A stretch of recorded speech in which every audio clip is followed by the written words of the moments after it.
Hello everyone, welcome again. मैं doctor ज्योति, आपकी gynae expert. आज की वीडियो बहुत ही इंपॉर्टेंट होने वाली है क्योंकि आज की वीडियो है सिजेरियन डिलीवरी के बाद टाको की केयर कैसे करनी है, खुद की केयर कैसे करनी है, बेबी को कैसे संभालना है, जो बेली फैट है उसको कम कैसे करना है, डाइट क्या रहती है क्योंकि नॉर्मल डिलीवरी और सिजेरियन डिलीवरी में बहुत फ़र्क होता है, तो उसकी देखभाल में भी चेंजेस आते हैं, उसकी डाइट भी थोड़ी सी अलग होती है। तो पूरा वीडियो ज़रूर देखना, आपको अपने सारे सवालों के जवाब इस वीडियो में मिल जाएंगे कि नहाना कब है, खाने में क्या लेना है जिससे कि टाके जल्दी हील हो जाएं।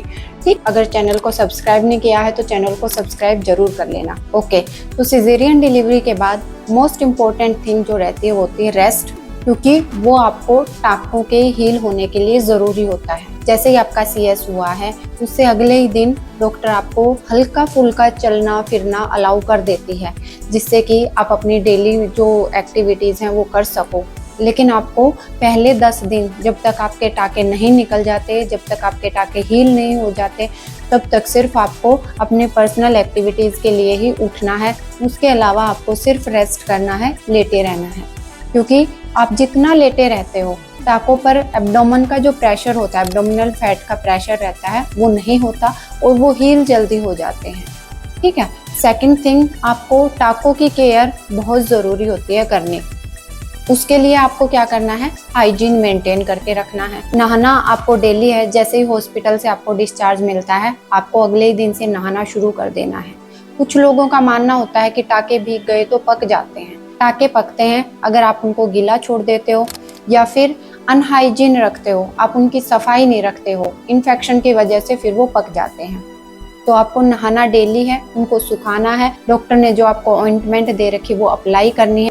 फिर आती है बात पेन की, कि पेन किलर कब तक लेनी है, पेन कब तक रहता है टाकों में।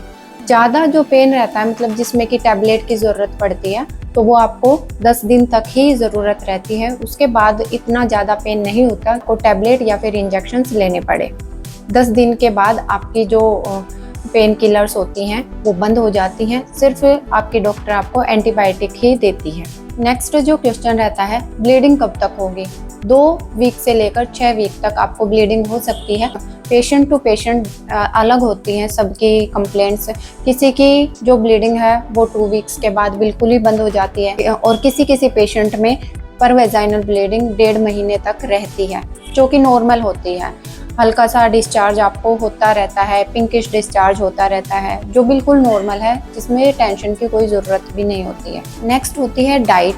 डाइट में आपको हाइड्रेशन का पूरा ख्याल रखना है, मतलब पानी ज़्यादा से ज़्यादा पीना है।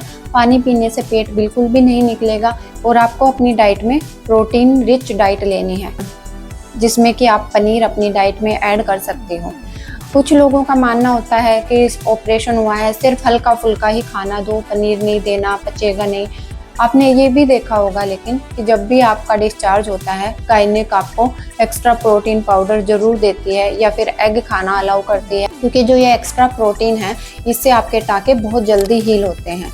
इसलिए आप अगर एक्स्ट्रा प्रोटीन का पाउडर नहीं ले रही हो तो आप अपनी डाइट में पनीर ज़रूर ऐड करना, उससे आपको डाइजेशन में कोई भी प्रॉब्लम नहीं होती, टाके बहुत जल्दी हील होते हैं।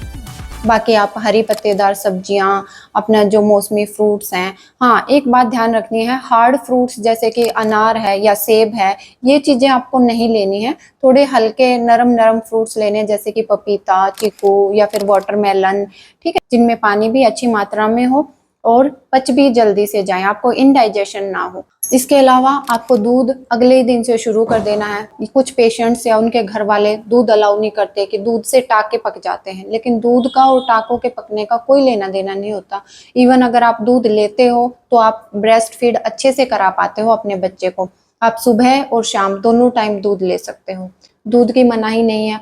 पानी ज़्यादा पीना है, सब्जियां सभी खानी हैं और फ्रूट्स भी सभी खाने हैं। आप जूस भी ले सकते हो, जूस हीलिंग में मदद करता है, जूस में विटामिन C होता है और वो टाकों की हीलिंग में मदद करता है। ठीक है। तो इस तरीके से आप अपनी डाइट को थोड़ी थोड़ी बढ़ाते हुए चलिए। आप घी भी ले सकते हो, जब आपके स्टिचेस निकल जाते हैं थोड़ी थोड़ी मात्रा में बढ़ाते जाइए। आप पहले 1 टीस्पून लेना शुरू कीजिए कुछ दिन, फिर आप 2 चम्मच लेना शुरू कीजिए। आप अगर गोंद के लड्डू या फिर अजवाइन के लड्डू खाना चाहती हो तो सिजेरियन में कोई मनाही नहीं होती, आप आराम से खा सकती हो। नेक्स्ट जो सवाल रहता है कि मैं एक्सरसाइज कब से कर सकती हूँ। 3 महीने तक आपको कोई भी हैवी एक्सरसाइज नहीं करनी होती, इंटरकोर्स भी नहीं करना होता। आप सिर्फ योगा कर सकती हो, वो भी मेडिटेशन और प्राणायाम, जो कि आपके मेंटल हेल्थ के लिए बहुत बेनिफिशियल होगा, आपको पोस्टपार्टम डिप्रेशन से बचाएगा। इसलिए आप एक्सरसाइज 3 महीने के बाद ही करना शुरू करो। और एक इम्पोर्टेंट चीज़ आपकी बेली फैट के लिए, जो बेली फैट रिडक्शन में हेल्प करती है, वो होती है एब्डोमिनल बेल्ट। आपको बांध के रखनी है। डिलीवरी के अगले दिन से ही आप ये लंबर बेल्ट, एब्डोमिनल बेल्ट बांधना शुरू कर सकती हो। इससे सपोर्ट मिलता है, जो बेली फैट होता है उसका प्रेशर टाकों पर नहीं आता, टाके जल्दी हील हो जाते हैं और बेली फैट कम होने में भी मदद मिलती है। आई होप सिजेरियन डिलीवरी से रिलेटेड जितने भी सवाल होते हैं, आपको सभी सवालों के जवाब मिल गए होंगे। अगर कोई सवाल आपके मन में है तो आप कमेंट बॉक्स में लिखकर पूछ सकती हो। Thank you very much.